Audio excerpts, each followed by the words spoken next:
সুপ্রিয় দর্শক শ্রোতা, WHR টিভি থেকে আপনাদের স্বাগত জানাচ্ছি। আপনারা দেখছেন মহান 21শে ফেব্রুয়ারির ইতিহাস এবং গুরুত্বপূর্ণ অনেক অজানা তথ্য বিষয়ক অনুষ্ঠান।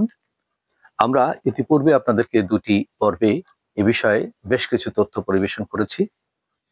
এখন তৃতীয় পর্বে আপনাদেরকে আরো কিছু জানা অজানা তথ্য পরিবেশন করছি।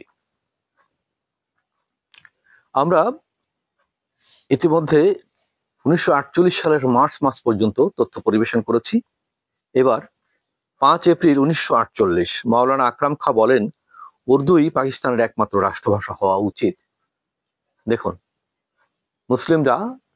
মুসলমান তারা বাঙালি, কিন্তু তারা বাঙালি হলেও তাদের বাংলা মাতৃভাষার প্রতি তাদের যে দরদ ছিল না, তাদের উর্দুর প্রতি তাদের একটা দরদ ছিল, যে বিজাতীয় ভাষাটি আমাদের মাতৃভাষা নয় এবং তাতে আমরা পারদর্শীও নই।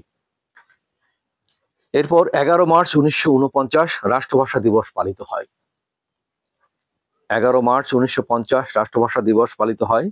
একইভাবে 4 এবং 5 নভেম্বর 1950 পাকিস্তান। এর মধ্যে আমি আপনাদেরকে যে কথাটি বলিনি সেটি বলে নেওয়া উচিত। আমার কাছে বেশ কিছু ছবি রয়েছে এই অ্যালবামে, আমি আপনাদের সেই অ্যালবামের ছবিগুলো দেখাবো। এর মধ্যে রাষ্ট্রভাষা সংগ্রাম পরিষদের আন্দোলন করতে গিয়ে 48-এর মার্চে কারা কারা বন্দী হয়েছিলেন এবং তাদের কি হয়েছিল পরিণতি, সেটি আমরা তাদের ছবি সহ আপনাদের সামনে পেশ করব। কারণ সেই ইতিহাসগুলো নিয়ে অনেকে বিকৃতি করার চেষ্টা করছেন এবং অনেক তর্ক সৃষ্টি হয়েছে। অনেক গবেষক, অনেক বরেণ্য গবেষকরা তারা অনেক কুতর্ক সৃষ্টি করেছেন। অনেক প্রথম শ্রেণীর মিডিয়া, আমাদের সংবাদপত্র এবং অনেক মিডিয়া, তারাও কিন্তু বিভ্রান্তিকর তথ্য প্রকাশ করেছে, যেটা উদ্বেগজনক এবং রীতিমতো আমাদেরকে আশঙ্কায় ফেলে দিয়েছে। যাই হোক, সেটা আমি পরবর্তীতে আপনাদের আলোকচিত্র সহ সেই তথ্যগুলো পরিবেশন করব। আমি ধারাবাহিকভাবে এই ঘটনাপঞ্জির যে বাকি অংশটুকু আছে সেটুকু আগে পাঠ করে নিই। তারপরে 4 থেকে 5 নভেম্বর 1950 পাকিস্তান গণপরিষদ কর্তৃক গঠিত মূলনীতি কমিটির উর্দু রাষ্ট্রভাষা সুপারিশের বিরুদ্ধে বিক্ষোভ ও প্রতিবাদের লক্ষ্যে সংগঠিত সংগ্রাম কমিটি এক সম্মেলনের আয়োজন করে। 12 নভেম্বর 1950 সারা দেশে বিক্ষোভ ও প্রতিবাদ মিছিল অনুষ্ঠিত হয়। 23 ফেব্রুয়ারি 1951 পূর্ব পাকিস্তানের সর্বস্তরে বাংলা প্রচলনের দাবি জানিয়ে মুখ্যমন্ত্রী নুরুল আমিনকে ডক্টর মোহাম্মদ শহীদুল্লাহ, ইব্রাহিম খাঁ ও ডক্টর কাজী মোতাহার হোসেন সহ অনেক বুদ্ধিজীবীর স্বাক্ষরিত স্মারকলিপি প্রদান করা হয়। 11 মার্চ 1951 রাষ্ট্রভাষা দিবস পালিত হয় বাংলা জুড়ে, আমাদের এই পূর্ব বাংলায়। 16 মার্চ 1951 কুমিল্লায় পূর্ববঙ্গ বিশ্ববিদ্যালয় কলেজ অধ্যাপক সম্মেলনে সভাপতির ভাষণে ডক্টর মোহাম্মদ শহীদুল্লাহ বলেন, বাংলা ভাষা অবহেলিত হলে আমি ব্যক্তিগতভাবে বিদ্রোহ করব। দেখুন, ডক্টর মোহাম্মদ শহীদুল্লাহ, কি অবদান তার! তিনি তখন সব ভয়, সব বাধা, সব বিপত্তি উপেক্ষা করেই একমাত্র মুসলিমদের মধ্যে তিনিই প্রথম বলা যায় যে এই তীব্র ভূমিকা নিয়েছিলেন। যদিও শেরে বাংলাও এখানে ভূমিকা নিয়েছেন তার পূর্বে, কিন্তু সেই বলিষ্ঠ ভূমিকা বলতে যা বোঝায় সেখানে কিন্তু ডক্টর মোহাম্মদ শহীদুল্লাহর ভূমিকা প্রশংসনীয়। 17 জানুয়ারি 1952 ঢাকায় পাকিস্তান মুসলিম লীগের কাউন্সিল অধিবেশনের ভাষণে প্রধানমন্ত্রী খাজা নাজিমুদ্দিন বলেন, পাকিস্তানের একমাত্র রাষ্ট্রভাষা হবে উর্দু। আরবি হরফে বাংলা লেখার প্রচেষ্টা সাফল্যমণ্ডিত হয়ে উঠেছে। বাংলা অক্ষরে আর বাংলা লেখারও আমাদের যে অধিকারটা রইল না, সে আমাদেরকে বলল যে আমরা বাঙালিরা আরবি হরফে এখন বাংলা লিখতে পারি এবং আমাদের রাষ্ট্রভাষা একমাত্র উর্দুই হবে। আমাদের উর্দুতে কথা বলতে হবে, উর্দু ভাষায় আমাদের লিখতে হবে। এটা আমাদের পরে চাপিয়ে দিলেন আরেকজন তাবেদার, খাজা নাজিমুদ্দিন। কত বড়! অথচ সেই তাবেদারকে আমরা দুইজন আমাদের এই জাতীয় শ্রেষ্ঠ নেতাদের মধ্যে মাঝখানে স্থান দিয়ে তাকে আমরা আমাদের 3 নেতার মাজার বলে আমরা যেটা অভিযোগ, মানে বাংলা একাডেমির সামনে ডান পাশে গিজেতে যে 3 নেতার মাজার বলে থাকি, সেখানে কিন্তু একজন আছেন এই জাতির বিপক্ষে সারা জীবন আজীবন কাজ করেছেন আমৃত্যু, আর দুজন ছিল এই জাতির পক্ষে কাজ করেছেন, জাতির মহা যারা আমাদের শ্রেষ্ঠ সন্তান, সেই গুরুত্বপূর্ণ ভূমিকা তারা পালন করেছেন। তাদের মধ্যেই রয়েছেন যে একজন ব্যক্তি যিনি এই জাতির বিরুদ্ধে সবসময় বিরুদ্ধাচারণ করেছেন, অথচ আমরা সম্মান জানাই জাতীয় তিন নেতাকে গড়ে একসাথে।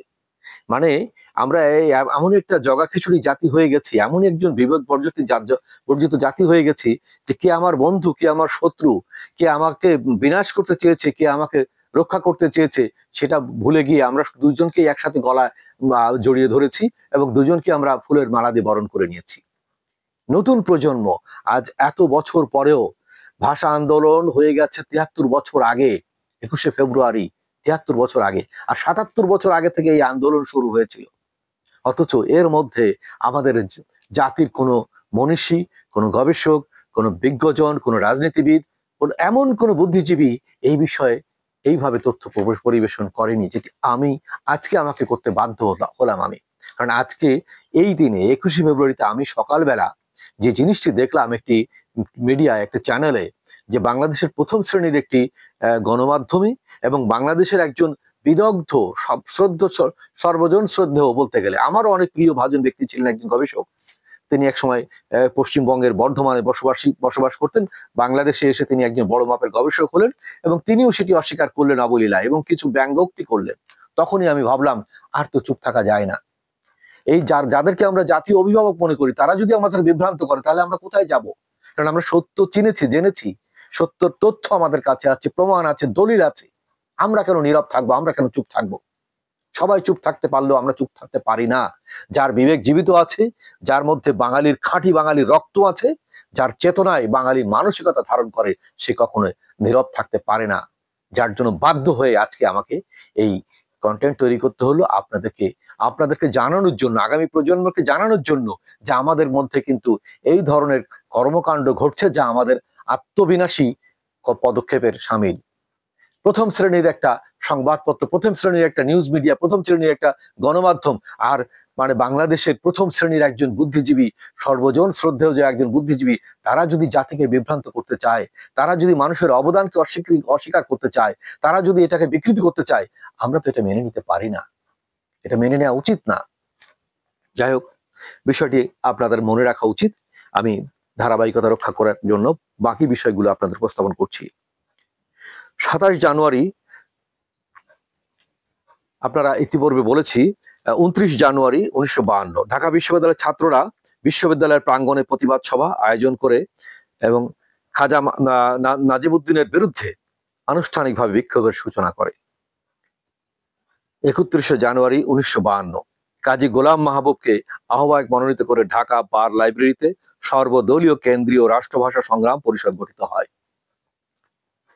৪ ফেব্রুয়ারি ১৯৫২ ঢাকা বিশ্ববিদ্যালয় রাষ্ট্রভাষা সংগ্রাম কমিটির আহ্বানে এবং সর্বদলীয় সংগ্রাম পরিষদের সমর্থনে সকল শিক্ষায়তনে ধর্মঘট ও বিক্ষোভ মিছিলের মাধ্যমে সারা দেশে প্রতিবাদ দিবস পালিত হয়। ১২ ফেব্রুয়ারি ১৯৫২ আপত্তিকর সম্পাদকীয় নিবন্ধ প্রকাশের অভিযোগ তুলে পাকিস্তান অবজারভার এর ওপর নিষেধাজ্ঞা জারি করা হয়। ১৬ ফেব্রুয়ারি ১৯৫২ মুক্তির দাবিতে জেলবন্দি আওয়ামী লীগ মুসলিম লীগের যুগ্ম সাধারণ সম্পাদক শেখ মুজিবুর রহমান ও মহিউদ্দিন আহমেদ অনশন ধর্মঘট শুরু করেন।